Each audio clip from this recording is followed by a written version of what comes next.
지난주 설교를 기억하십니까? 지난주에 우리가 뭘 얘기했죠? 물론 다 기억하시겠지만 시차 때문에 지금 헷갈리시는 것으로 그렇게 알고 있겠습니다. 지난 주일에는 우리가 함께 인사한 대로 예수는 우리의 대제사장이 되신다 하는 것에 대해서 우리가 함께 생각해 보았습니다. 죄인인 우리들은 감히 하나님의 보좌 앞에 나아갈 수 없었지만 예수님께서 우리의 완전한 대제사장이 되셔서 하나님의 은혜의 보좌 앞에 담대히 나아갈 수 있는 길을 열어놓으셨다 했습니다. 예수는 우리의 연약함을 아시고 동정하시는 대제사장이시며 또 예수는 하나님의 아들로서 하나님께서 특별히 세우신 영원하신 대제사장이 되시고 또한 예수는 우리를 위해 중보하시는 그 일에 있어서 아주 성실하신 그러한 대제사장이시다 하는 것을 우리가 이야기를 나눴습니다. 그러므로 우리는 우리를 위해 십자가를 지시고 우리를 긍휼히 여기시는 대제사장이 계시기 때문에 삶에 어떤 문제가 있다 할지라도 그 예수를 힘입어서 하나님의 은혜의 보좌 앞에 담대히 나오면 된다 하는 것을 우리가 이야기했습니다. 기억이 나시죠? 그렇죠? 그런데 예수님의 이 대제사장 되심이 당시의 성도들에게는 이해가 되지 않는 부분이 있었습니다. 그것은 이스라엘의 대제사장은 아무나 할 수 있는 것이 아니라 레위 지파 중에서 아론의 자손들만이 할 수 있는 직분이었기 때문입니다. 이스라엘 백성이라고 해서 다 할 수 있는 거 아니죠. 능력이 뛰어나다고 해서 혹은 선하다고 해서 혹은 시험 봐서 대제사장이 될 수 있는 것이 아니라 대제사장이 되려면 레위 지파여야 하고 아론의 자손이어야 한다 하는 것입니다. 하지만 예수님은 아론의 자손도 아니요 더군다나 레위 지파도 아니셨습니다. 예수님은 육체로는 유다 지파에 속한 다윗의 후손이셨습니다. 그래서 예수님께서 대제사장 되신다 하는 것이 당시 이스라엘의 규례에 익숙한 사람들에게는 이해가 되지 않는 그러한 이야기였다는 것입니다. 하지만 지난주 본문에도 잠시 언급하신 대로 예수님은 레위의 반차가 아니라 멜기세덱의 반차를 따르는 대제사장이셨습니다. 지난주 본문인 5장 6절에 보시면 또한 이와 같이 다른 데서 말씀하시되 내가 영원히 멜기세덱의 반차를 따르는 제사장이라 하셨으니 이렇게 말씀하고 있습니다. 10절에도 예수는 자기에게 순종하는 모든 자에게 영원한 구원의 근원이 되시고 하나님께 멜기세덱의 반차를 따른 대제사장이라 칭함을 받으셨느니라 이렇게 말씀하고 있습니다. 멜기세덱의 반차를 따른다 그렇게 말씀하십니다. 창세기 14장에 보시면 아브라함이 가나안 땅에 거주하고 있을 때 주변의 국가들의 왕들이 전쟁을 한 일이 있었습니다. 그때 소돔에 거주하던 아브라함의 조카 롯이 적들에게 사로잡혀가게 되었습니다. 그래서 아브라함은 그 소식을 듣고는 집에서 길리고 훈련된 자 318명을 데리고 적들을 쫓아가서 조카 롯을 구출해내었습니다. 그 일로 인해서 소돔과 동맹을 맺었던 나라들이 승리를 거두게 되었는데 그때 소돔과 동맹을 맺었던 나라들 중에서 살렘 왕 멜기세덱은 지극히 높으신 하나님의 제사장이었다 그렇게 말씀하고 있습니다. 살렘 왕 멜기세덱은 레위인도 아닙니다. 이스라엘이 형성되기 훨씬 이전, 곧 레위가 태어나기도 훨씬 이전의 사람이었습니다.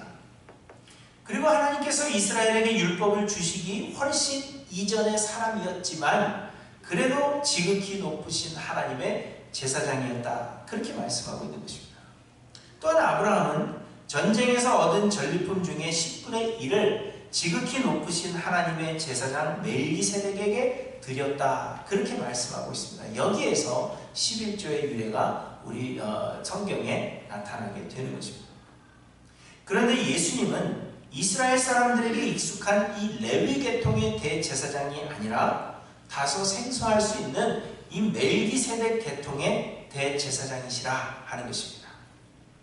그래서 히브리서 기자는 레위가 아닌 멜기세덱의 반차를 따르는 대제사장으로서의 예수 그리스도에 대하여 이제 막 설명을 하려고 하는 것입니다. 그런데 이 멜기세덱에 대해서 설명하려고 하다 보니까 초대교회 성도들이 아직 신앙적으로 성숙하지 못한 사람들이 많아서 이 말씀을 잘 이해하지 못할 것이라 하는 걱정이 든 것입니다. 제가 창세기에 이렇게 멜기세덱에 대해서 설명하고 있는데 여러분처럼 이렇게 눈을 그냥 멀뚱멀뚱 뜨면서 도대체 무슨 얘기를 하는 것일까? 이렇게 생각하는 사람들이 이 초대교회 당시에도 많았다는 것입니다. 그래서 오늘 본문 11절에 보시면 멜기세덱에 관하여는 우리가 할 말이 많으나 너희가 듣는 것이 둔함으로 설명하기 어려우니라, 이렇게 이야기하고 있는 것입니다. 내가 설명해도 너네 못 알아들을 텐데 걱정스럽다, 이렇게 이야기를 하는 것이죠. 그러면서 우리의 신앙이 어린아이의 신앙에 머물러 있어서는 안 되고 완전함을 이루기까지 우리의 신앙은 성장해야 한다, 그렇게 말씀하고 있는 것입니다. 그냥 나는 몰라 그러고 천진한 얼굴로 그렇게 저를 쳐다보지 마시고 여러분의 신앙이 성장해야 된다라는 그것을 좀 마음속에 느껴야 된다, 그걸 말씀하고 있는 것입니다. 우리는 하나님의 은혜로 구원을 얻었지만 우리의 구원을 완전히 이룬 것은 아니라고 여러 차례 말씀을 드렸습니다. 우리가 처음 예수를 그리스도로 믿게 되었을 때에는 우리는 갓 태어난 영적인 신생아와 같은 것입니다. 그러나 우리의 신앙은 그 후로 점점 성장하여서 예수님이 다시 오시는 그날까지 그리스도의 장성한 분량에까지 자라가야 한다는 것입니다. 그래서 오늘 본문 6장 2절에 보시면 세례들과 안수와 죽은 자의 부활과 영원한 심판에 관한 교훈의 털을 다시 닦지 말고 완전한 대로 나아갈지니라, 이렇게 말씀하고 있습니다. 그 자리에 머물러 있지 말고 완전한 데까지 나아가야 된다, 성장해야 된다, 이렇게 말씀하고 있는 것입니다. 사랑하는 성도 여러분, 이처럼 우리는 성장해야 합니다. 왜냐하면 성장하지 않고 있다는 것은 곧 죽은 것을 의미하기 때문입니다. 6장 4절부터 보시면 아주 무서운 말씀을 우리에게 주십니다. 오늘 이 6장 4절의 말씀이 여러분들에게도 좀 두려움으로 그렇게 다가왔으면 좋겠습니다. 4절에 말씀하십니다. 한 번 빛을 받고 하늘의 은사를 맛보고 성령에 참여한 바 되고 하나님의 선한 말씀과 내세의 능력을 맛보고도 타락한 자들은 다시 새롭게 하여 회개하게 할 수 없나니 이는 그들이 하나님의 아들을 다시 십자가에 못 박아 드러내놓고 욕되게 함이라, 이렇게 말씀하십니다. 한 번 빛을 받고 하늘의 은사를 맛보고 성령에 참여한 바가 되고 하나님의 선한 말씀과 내세의 능력을 맛보고도 타락한 자들이라 하는 것은 쉽게 말하면 성장하지 않는 사람들을 의미하는 것입니다. 세상에 태어나기는 했습니다. 그래서 세상의 맛을 보는 것처럼 보여졌습니다. 그러나 성장하지 않기 때문에 금세 죽어버린 자들을 의미하는 것입니다. 예수님께서 말씀하신 씨 뿌리는 자의 비유에서 돌짝밭이나 가시밭에 떨어진 씨와 같은 것입니다. 싹이 나오기는 했어요. 그러나 뿌리가 없어서 금세 말라버렸고, 또 싹이 나오는 듯 했지만 가시가 자라서 기운을 막아버린 믿음이 있는 것 같으나 실상은 믿음이 없는 자들을 의미하는 것입니다. 이런 자들은 예수 그리스도의 십자가 희생을 헛된 것으로 만들고 예수를 욕되게 하는 사람들입니다. 이런 자들은 예수를 2번 십자가에 못 박는 자들이라는 것입니다. 구원을 얻은 것 같으나 실상은 구원 얻지 못한 자들입니다. 살아있는 것 같으나 실상은 죽어있는 자들이라는 것입니다. 그래서 이런 자들은 다시 새롭게 하여 회개할 수 없다, 이렇게 말씀하고 있는 것입니다. 곧 성장하지 않는다는 것은 우리에게 더 이상의 소망이 없다는 것을 의미하는 것입니다. 성장하지 않는 것은 여러분 결코 괜찮은 것 아닙니다. 10년을 예수를 믿고 20년을 예수를 믿었는데도 저는 아직도 몰라요, 아무것도 몰라요, 그게 자랑이 아니라는 거예요. 우리는 괜찮아요 이야기하죠. 결코 괜찮지 않다는 것입니다. 10년 지나고 20년이 지나면 완전한 데까지 나아가야 한다는 겁니다. 자라가야 한다는 것입니다. 성장이 조금 느릴 수는 있습니다. 그렇지만 성장하지 않고 있다면 죽은 것입니다. 다시 회개에 이룰 수 없다는 것입니다. 아무런 소망이 없다는 것입니다. 그래서 우리는 반드시 성장해 가야 하는 것입니다. 그런데 여러분, 성장하고 있다고 확신하십니까? 여러분 성장하고 있습니까? 그리고 성장하고 계신다면 여러분이 성장하고 있다 하는 것을 여러분 무엇으로 증명하고 무엇으로 여러분 성장하는 것을 확신하시겠습니까? 오늘 본문은 우리의 열매로 우리가 성장하고 있다는 것을 알 수 있다, 그렇게 말씀하고 있습니다. 예수님께서 말씀하신 씨 뿌린 자의 비유에서도 보시면 좋은 밭은 반드시 30배, 60배, 100배의 열매를 맺게 된다, 그렇게 말씀하시죠. 예수님은 그 열매로 나무를 아느니라 또한 그렇게 말씀하셨습니다.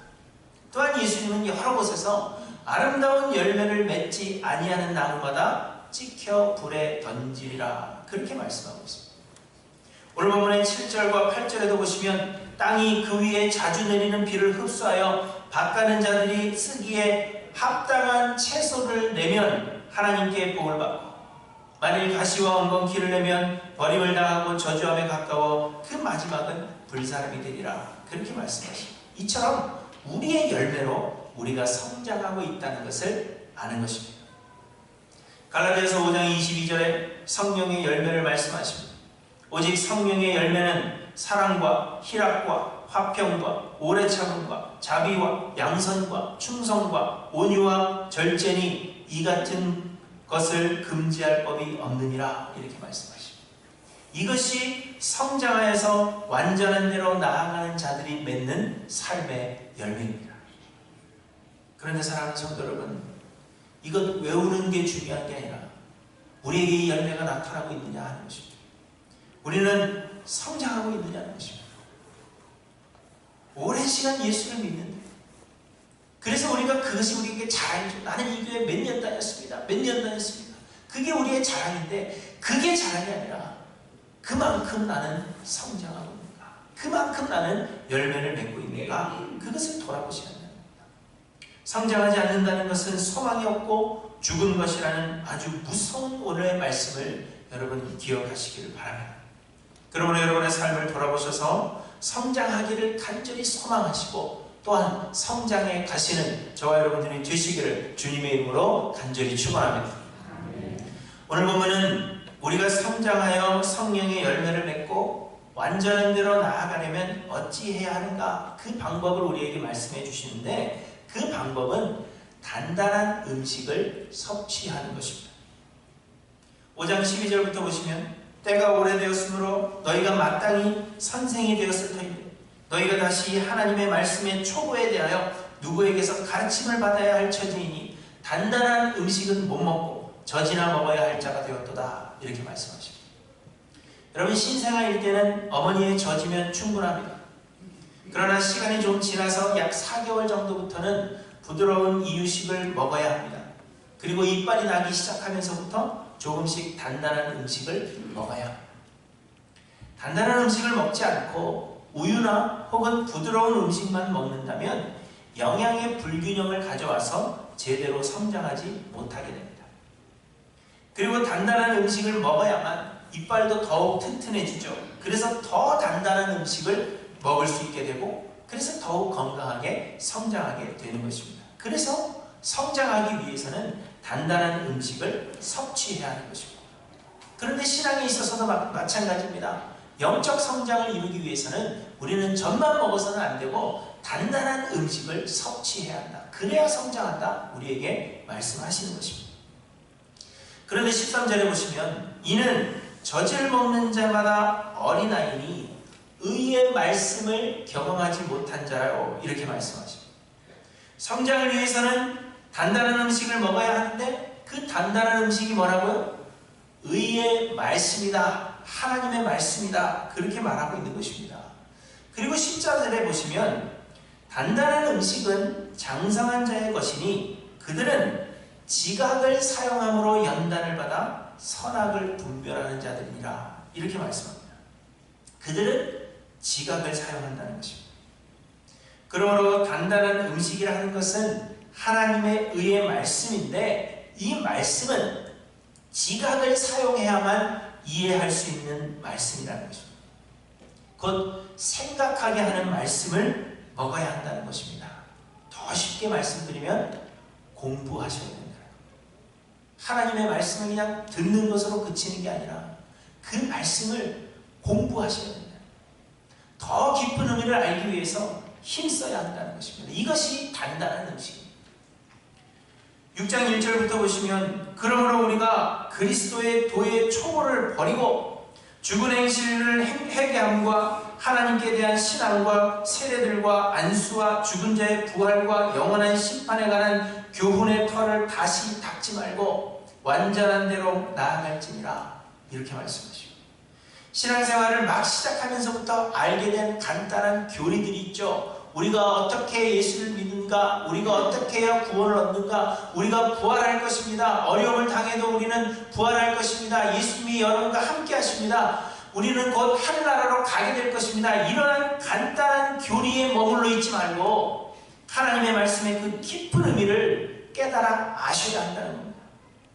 또 신앙생활의 간단한 규례들, 이렇게 해야 된다, 저렇게 해야 된다, 주일날 교회 와야 된다, 헌금을 하나님 앞에 드려야 된다, 이러한 간단한 규례들에 여러분 머물러 있어서는 안 된다는 겁니다. 그보다 더 깊은 의미, 하나님께서 우리에게 주시는 그 말씀의 깊은 의미를 우리가 알고자 힘써야 한다는 것입니다. 로마서 11장에서 바울사도는 깊도다 하나님의 지혜와 지식의 풍성함이요 그의 판단은 헤아리지 못할 것이며 그의 길은 찾지 못할 것이로다 이렇게 노래합니다. 하나님의 지혜와 그 지식이 너무나도 풍성해서 우리가 그 안에 들어가게 되면 그 하나님의 판단이 무엇인지 우리는 헤아릴 수가 없다는 겁니다. 그 길을 우리는 마땅히 찾아가지 못한다는 것입니다. 이처럼 하나님의 뜻과 생각은 우리의 생각과 달라서 깊고도 넓고도 오묘한 것입니다. 그러므로 우리는 신앙생활의 그 기초를 떠나서 하나님의 그 뜻을 알고자 우리의 지각을 사용하셔서 하나님의 말씀을 학습하고 묵상함이 우리에게 있어야 된다는 것입니다. 이것이 곧 단단한 음식을 먹는 것입니다. 하지만 요즘 성도들을 보면 지각을 사용하는 사람들보다는 그저 감정적으로 신앙생활을 하는 사람들이 압도적으로 많다 하는 것을 느끼게 됩니다. 감정적으로 신앙생활을 하는 것은 마음의 느낌을 따라가는 것입니다. 좋은 감정을 얻으면 그것으로 신앙생활을 하고 있는 것으로 생각하는 것입니다. 찬양을 드리는데 찬양의 가사가 어떠한지, 도대체 우리는 하나님의 어떠함을 찬양하고 있는 것인지에 대해서는 관심이 없습니다. 다만 찬양을 하면서 음악에 취해서 우리의 마음이 편해지고 어려운 우리의 삶의 위로를 받고 내 마음의 기분이 좋아진다면 우리는 그것이 은혜라고 착각하는 것입니다. 설교를 듣거나 말씀을 묵상할 때에도 여러분 맹목적으로 아멘 하셔서는 안 돼요. 가끔은 반대로 얘기하기 위해서 말씀하시는데 어떤 분들이 아멘 하시는 분들이 있어서 설교 준비에 굉장히 조심스럽습니다. 하지 말아야 될 때 아멘 하실까 봐. 여러분 말씀을 들어도 이 말씀이 그러한가? 이 말씀이 진리인가? 정말 그러한가? 여러분 생각하셔야 된다는 거예요. 상고하고 고민해 보셔야 한다는 겁니다. 그러나 사람들은 이 말씀을 상고하고 고민해 보지 않습니다. 그저 교회가 크고 사람들이 좋다 하면 거기서 그냥 빠져드는 겁니다. 듣기에 좋고 위로가 되고 마음에 안정을 준다 생각하면 그것이 은혜받은 것으로 착각하는 것입니다. 말씀의 깊은 의미를 알기 위해서 하나님께 기도하고 성령의 역사를 간절하게 간구하며 그 말씀을 붙잡고 신음해 보지 않고 그저 누군가의 설교집이나 누군가 써놓은 그런 책을 통해서 다른 사람이 받은 그 영감을 함께 나누어 가지려는 그런 경우가 많이 있습니다. 단단한 음식을 내가 씹어서 삼켜야 되는데 내가 씹지 않고 다른 사람이 씹어주기를 바라는 것과 같은 것입니다. 여러분 6장 4절을 한번 보십시오. 하늘의 은사를 맛보고 하나님의 선한 말씀과 내세의 능력을 맛보고 이렇게 되어 있습니다. 그냥 맛만 보는 것으로 만족하고 있다는 것입니다. 그러면 성장할 수가 없습니다. 죽은 자가 되어서 타락할 수밖에 없다는 것을 말씀하고 있는 것입니다. 저희 아이들이 입이 짧아요. 그래서 저희는 부모가 되어서 더 좋은 건 먹이고 싶고 막 그런데 한번 먹어봐 그러면 안 먹어 그러죠. 먹어봐 막 윽박지르면 혓바닥을 음식에 이렇게 대봅니다. 맛이 납니까? 어떤 건 나죠. 설탕 같은 건 맛이 나죠. 그러나 음식은 씹지 않으면 맛을 느낄 수 없는 겁니다. 씹어서 그 안에서 뭐 물질이 나오고 침이랑 합쳐지고 그렇게 되면서 그 깊은 맛을 느끼게 되는 거죠. 그래서 혀를 갖다 댄 것은 먹은 것이 아닙니다. 혀 갖다 대보고 맛 한번 보고 아, 나 그 음식 먹어봤어 이렇게 말하는 사람은 어리석은 사람인 거죠. 사랑하는 성도 여러분, 하나님께서 우리에게 지각을 주셨어요. 곧 생각할 수 있는 능력을 주셨다는 것입니다.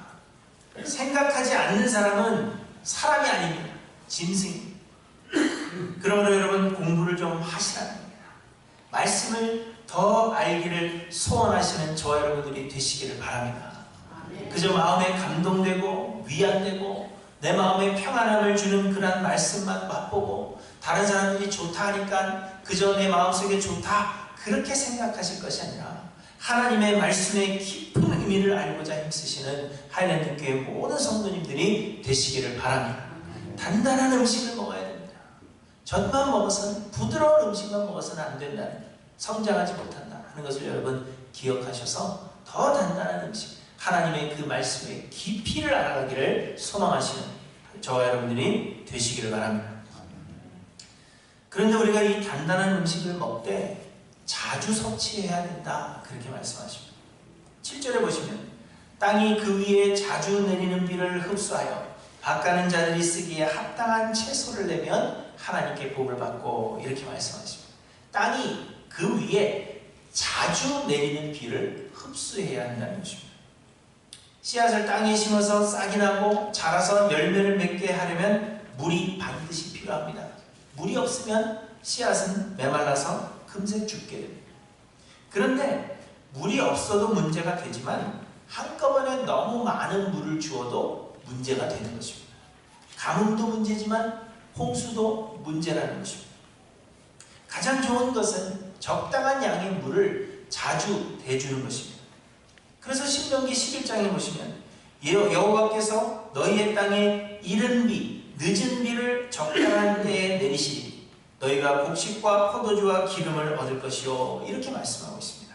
이른 비도 주시고 늦은 비도 주시고 적당한 때에 비를 자주 내려주시는 것이 하나님의 은혜라 그렇게 말씀하고 있습니다. 그런데 이 비, 혹 이 물은 하나님의 말씀을 의미하는 것입니다.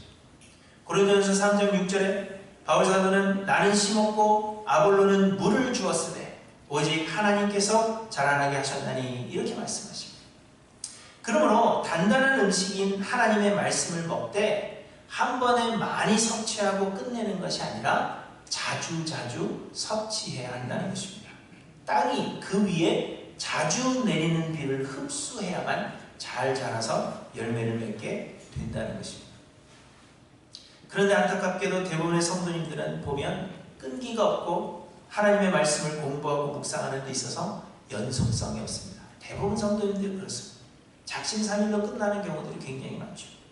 연초에는 내가 성경 공부에도 참여하고 반드시 성경을 읽어서 일독을 하겠다 그렇게 다짐하고는 미친 듯이 성경을 읽어가시고 못 읽을 날이 있을 것 같아서 하루에 3장, 4장만 읽으시면 되는 거를 하루에 막 10장, 20장씩 막 읽어나가죠. 그러다 며칠이 지나고 나면 하루 이틀 빼먹게 되고 그러다가 3월달 이맘때쯤 되면 성경을 전혀 읽지 않는 날들이 계속되게 됩니다. 여러분 성경 일독 지금 계속 하고 계시는 분 한번 마음속으로 손 들어보세요. 아마 멈추신 분들이 많으실 거예요. 그래서 제가 요맘때가 되면 성경 공부 한 반을 개설하는 겁니다.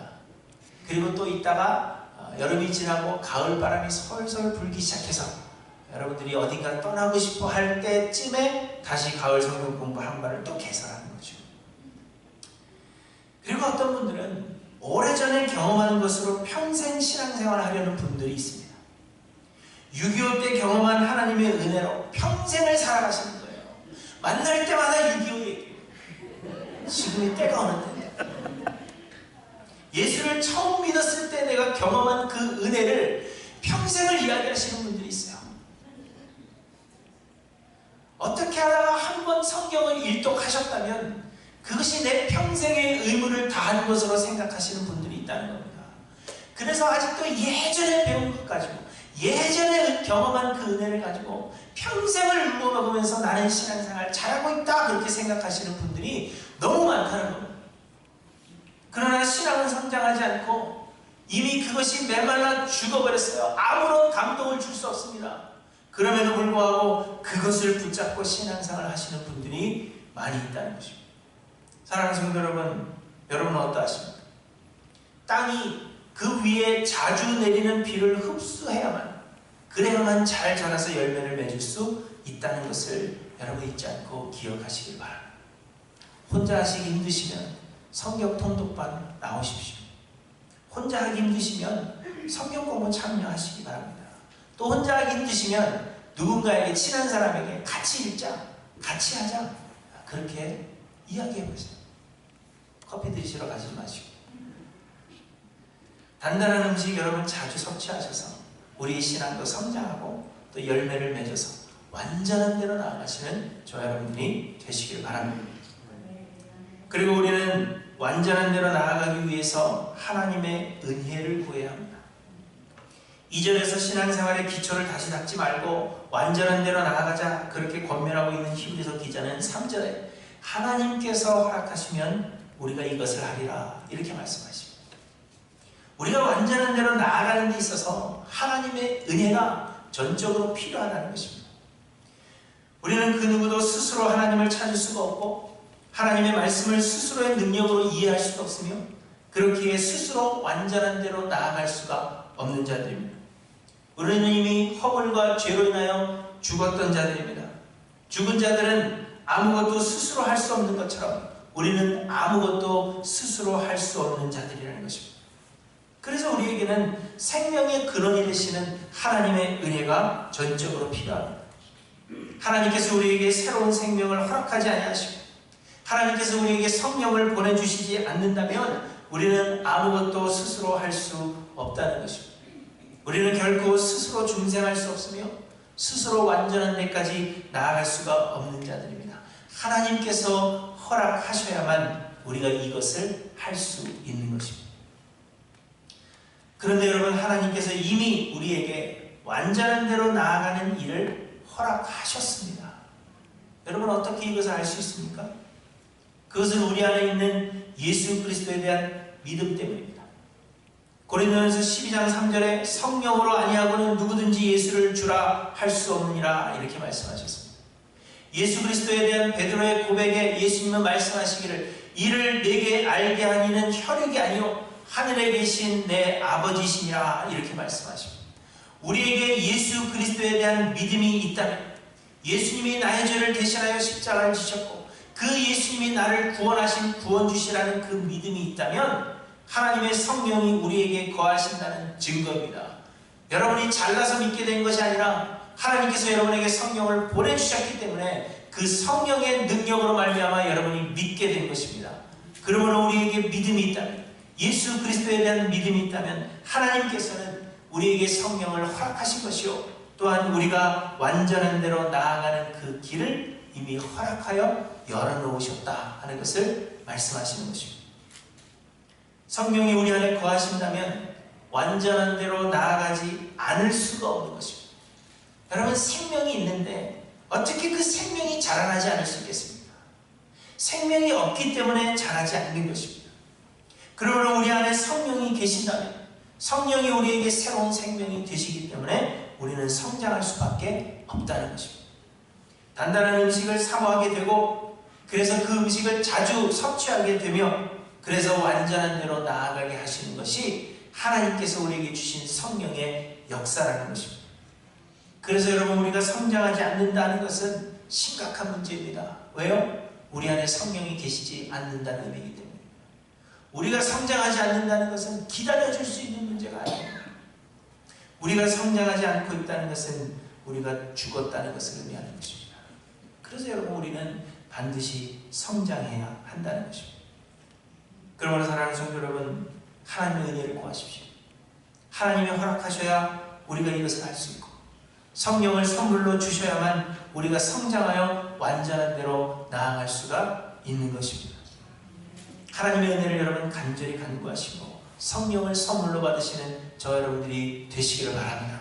그래서 그 성령의 역사하심으로 말미암아 성장하여가며 완전한 대로 나아가시는 저 여러분들이 되시기를 바랍니다.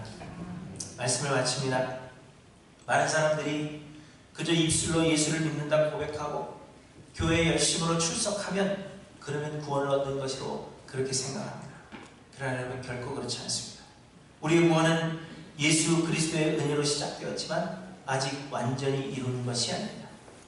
우리는 영적인 신생아와 같고 우리의 신앙은 점점 성장하여서 예수 그리스도를 닮는 완전한 대로 나아가야 하는 것입니다. 젖이나 먹고 부드러운 음식만 먹을 것이 아니라 단단한 음식을 먹기를 여러분 사모하십시오. 그리고 한두 번이 아닌 자주 단단한 음식을 섭취하셔야 합니다. 이를 위해서 하나님께서 우리에게 성령을 보내주셨습니다. 성령이 우리 안에 거하시면 우리가 완전한 대로 나아갈 수 있습니다. 그러므로 사랑하는 성도 여러분, 하나님의 말씀에 깊이를 더해가기를 사모하시는 저와 여러분들이 되시기를 바랍니다.